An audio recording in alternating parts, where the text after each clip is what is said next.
Now, pro-Palestine and pro-Israeli crowds have gathered in different parts of the world to mark the anniversary of the October 7th attack on Israel by Hamas. And of course, SABC News reporter Khayelihle Khumalo attended an event in Houghton Johannesburg, which was organised by the Jewish Board of Deputies, and he joins us live now. Khayelihle, of course, it was to be expected that an event of this magnitude will actually take place. What was on the programme?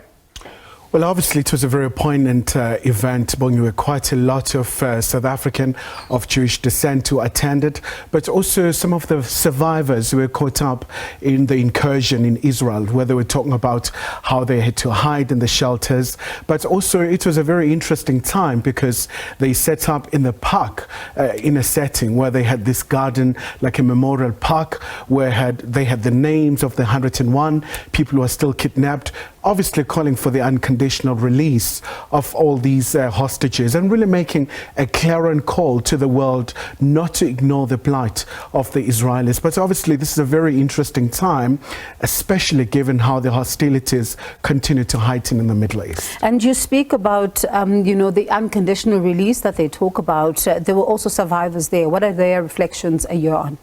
Very harrowing details, really how they had to hide. At some point, there was a young lady that we spoke to, and really she was very tearful because she was recounting those moments right at 6:30 a.m. on the 7th of October, with the sirens going off, with the guns and all sorts of weapons really flying in Israel, where they were really just caught into this attack, but also where they really had to use all kinds of means to try and really avoid just being caught up in this situation. But something also that was very interesting was really hearing these stories from them, the first-hand account, really how they experience everything and how they really also jump into the bandwagon, where they said it's absolutely important to ensure that all those who are still being held in the tunnels of Hamas are being released. And when it comes to, of course, the latest developments, we saw those missiles by Iran. We saw what's happening also as well within, some of, the Middle East, but also against the backdrop of a humanitarian crisis that continues to unfold in Gaza. What are their impressions on the situation on the ground so far? I think there's a very clear understanding that, there's much suffering in Gaza, where, so many reports have been gathered, so many resolutions taken by the United Nations Security Council, even the ICJ calling for the unimpeded access when it comes to the humanitarian aid. I think there's a very great deal of understanding that should really just be a most humane thing to do. But another very important factor here is that there's that continuous call for the global community and the international community at large to make sure that these decisions, these resolutions are not really just taken at the high level, but also they do filter down on the ground where we really do see the difference.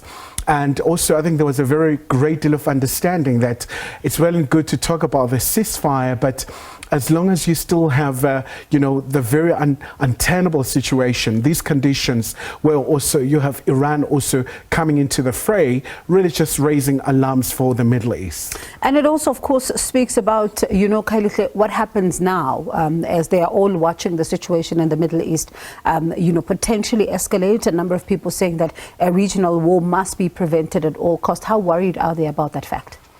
Most certainly, I think there's a great deal of trepidation, anxiety about the escalation with a full-on war, especially, for example, you do have Hamas saying that, look, the 7th of October was not just the first event, it's been successive encounters. If anything, it was just an explosion of a long-awaited experience where we've seen all kinds of flagrant human rights violation, even in the West Bank, where also have seen quite a number of raids being carried out by IDF. But what has always been used by Israel, it's the whole mantra of self-defense. That's the issue that they've always used, where also from the very time where there was a declaration of the war, where Prime Minister Netanyahu said it's all about demilitarizing Hamas. But the big issue is that what about the civilians who are caught up in this? What about all these issues that are really coming into the fore, where the most vulnerable members of society there are really just being affected? And you know, we end off there on a very important point. And as you say, there's still that big question: what happens to the civilians? What happens to everyone that is, caught up in this whole situation? And of course, U.S. President Joe Biden and Vice President Kamala Harris, they are saying that they're fully committed to the safety of the Jewish people, releasing a statement today and saying that they do believe that Israel has a right to exist. And we'll talk to, another colleague, Sophie Mukwena, international news editor, as well about this one, as well as Sharon Bryce Peace. But that was SABC News reporter Khayelihle Khumalo.